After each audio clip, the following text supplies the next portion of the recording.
You ever open a real estate app late at night, just casually browsing, and then suddenly feel like you've entered some kind of financial horror movie?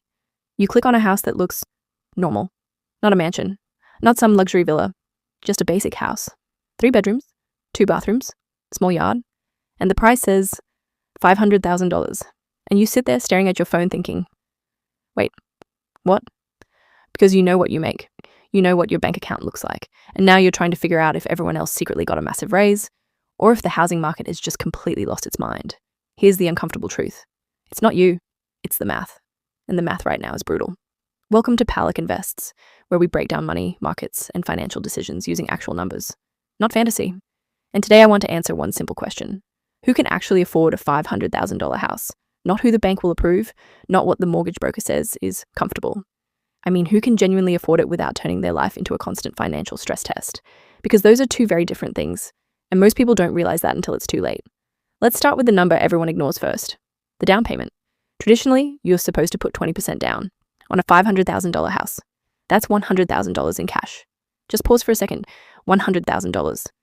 Now here's the reality. The median savings account in America has around $8,000, which means most people aren't just a little short.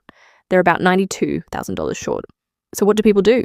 They don't put 20% down, they put 5% or 10% instead. Sounds manageable, right?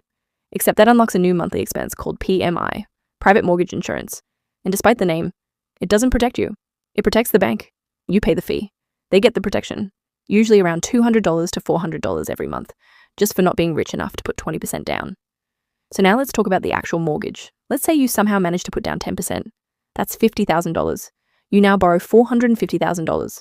With current interest rates around 6 to 7%, your monthly mortgage payment lands around $2,800.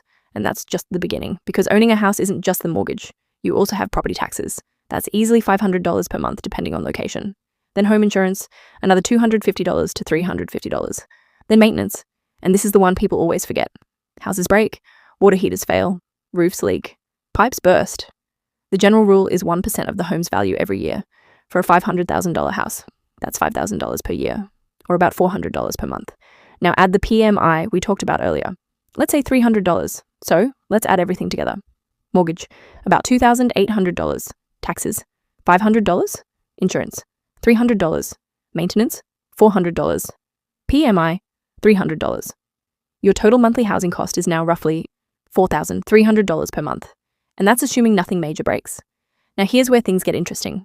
Financial advisors usually recommend that housing should not exceed 28% of your income.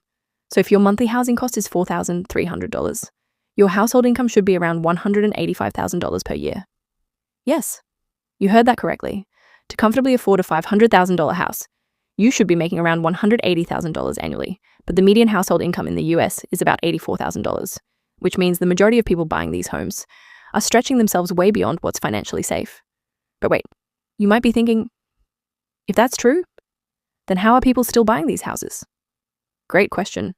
There are usually 3 answers. First, dual high incomes, 2 professionals earning strong salaries. Second, family help, parents helping with the down payment.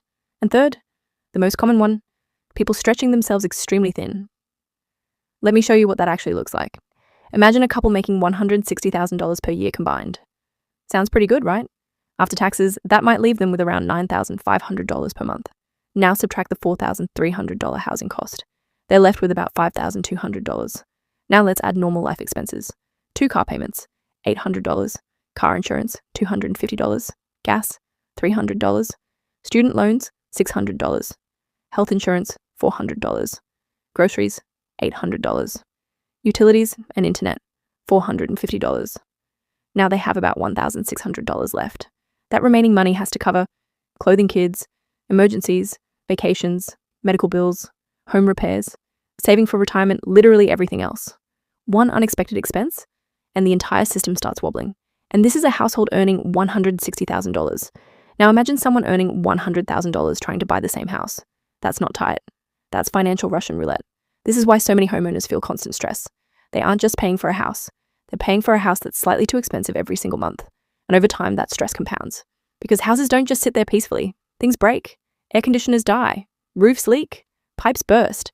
And suddenly you're staring at a $6,000 repair bill when your savings account has $1,200. That's how people become house poor. And being house poor is one of the fastest ways to destroy your financial progress. But here's the part nobody talks about. There is actually a smarter way to approach this. Instead of asking, what house can the bank approve me for? Ask a completely different question. What house can I afford while still building wealth? Because a house should not consume your entire financial life. Ideally, your housing costs should stay around 25 to 30% of income. That leaves room for investing, emergency savings, retirement, and actually enjoying life. For many people, that might mean buying a $300,000 or $350,000 home instead of a $500,000 one, or renting a little longer while investing the difference, or moving to a slightly more affordable market. Because here's something most people don't realize. If you invest the difference between a smaller mortgage and a larger one, over 10 to 15 years, that investment can grow into hundreds of thousands of dollars, which ironically might make you wealthier than someone who bought the bigger house. The goal isn't just owning a house. The goal is financial freedom, sleeping peacefully at night, knowing one unexpected bill won't destroy your life, and building real wealth over time. So, if you're currently looking at a $500,000 house, don't just ask if the bank will approve you. Ask if that house will actually improve your life, or quietly control it for the next 30 years. Because sometimes the smartest financial move isn't stretching further. Sometimes the smartest move is simply doing the math that nobody else wants to do. And if you want more videos that break down money, investing, and financial decisions in a way that actually makes sense, make sure you subscribe to Palik Invests. Because in a world full of financial noise, clear thinking is your biggest advantage.